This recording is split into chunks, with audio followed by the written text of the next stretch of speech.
Movimento filosófico.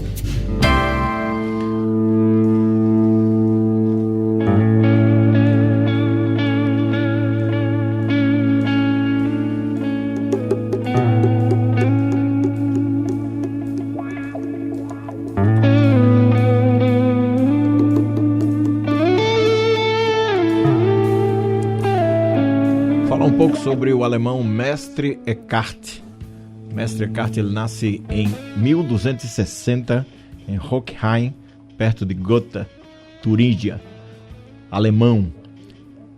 O Mestre Eckhart foi um dos mais fecundos pensadores da filosofia medieval e é considerado um grande expoente do neoplatonismo e também do misticismo. O Papa João Paulo II citou sua obra algumas vezes.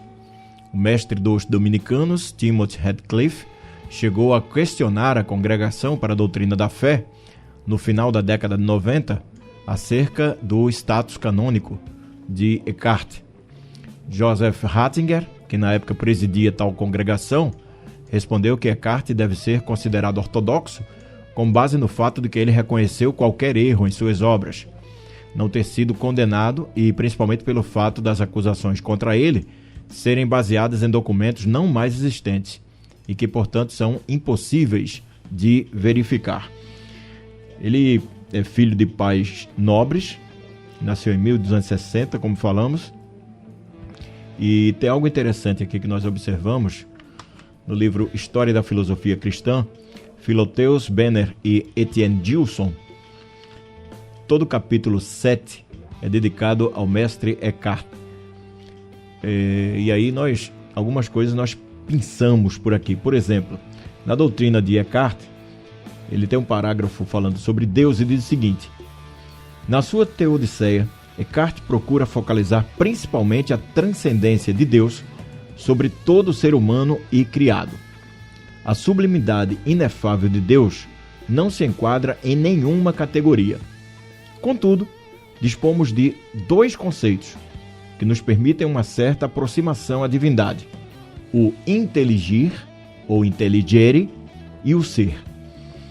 O conhecimento como razão ontológica de Deus. Ontológica, razão ontológica. Deus não conhece porque é, mas é porque conhece. É por isso que João, o evangelista, assim inicia o seu prólogo. No começo era o Verbo, e o Verbo estava com Deus. E não, no começo era o ser, e o ser estava com Deus. A recusa de Eckhart a ver no ser o fundamento ontológico de Deus se torna mais compreensível pela continuação do já citado prólogo joanino. Todas as coisas foram feitas pelo Verbo, isto é, pelo intelligere, ou conhecer divino. Logo, o ser não compete senão aquilo que foi feito pelo Verbo. Isto é corroborado pelo liber de causis. Portanto, assim que deparamos um ser, estamos na presença de algo criado, visto não haver em Deus nenhum ser criável. Ele é intelecção, sabedoria, conhecimento e entendimento. O intelecção, vale a pena a gente trazer a significação de ação ou processo de entender, ou ainda o fato de entender, compreensão e entendimento. Eckhart prossegue: se o ser é posterior ao saber e ao conhecer divinos, segue-se que aquilo que é Deus é superior ao ser, pois Deus é determinado como conhecimento puro. Em consequência disso, a criatura, enquanto ser, é totalmente exterior a Deus. Por outras palavras, Deus está isento de todo ser criado, ou o que vem a ser o mesmo. Deus está isento do ser. Outro aspecto vale a pena ser apontado: a negação do ser como afirmação. Em denegando o ser a Deus, Eckhart quer dar a entender que Deus é algo superior ao ser. E é só por estar acima do ser e por ser mais que o ser que Deus pode dar o ser.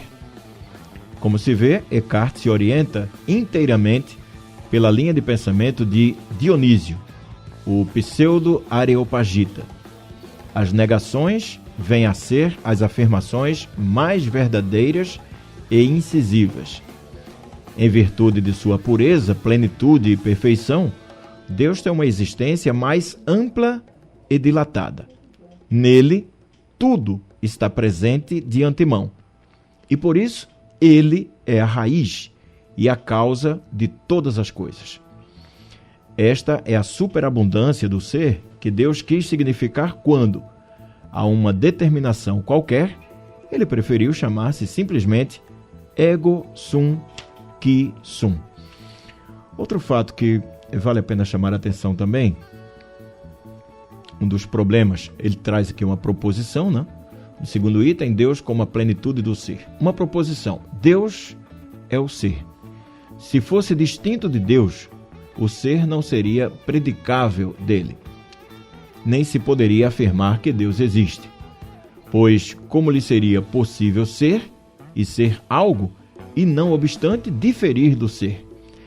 Mas se Deus é, e não obstante diferisse do ser, seguia, evidentemente, que ele seria por algo outro que não o ser. Por isso, Deus e o ser devem ser idênticos. Ademais, se Deus não fosse idêntico ao ser, dever-se-ia postular uma causa que lhe fosse anterior e o produzisse. Problema: Deus existe? Visto haver identidade entre Deus e o ser, é fácil solucionar a questão de sua existência.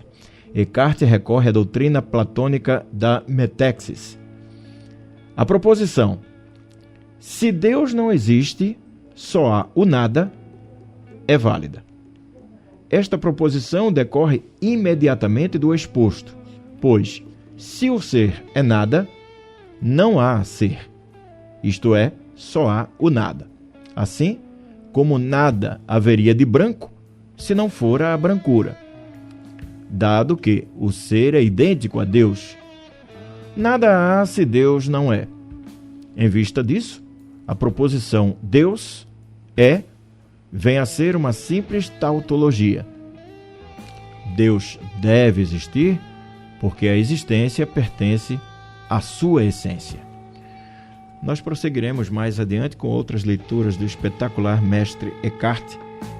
Este de hoje trouxemos do livro A História da Filosofia Cristã, para você que nos acompanha no vídeo, livro do Philotheus Benner e Etienne Gilson.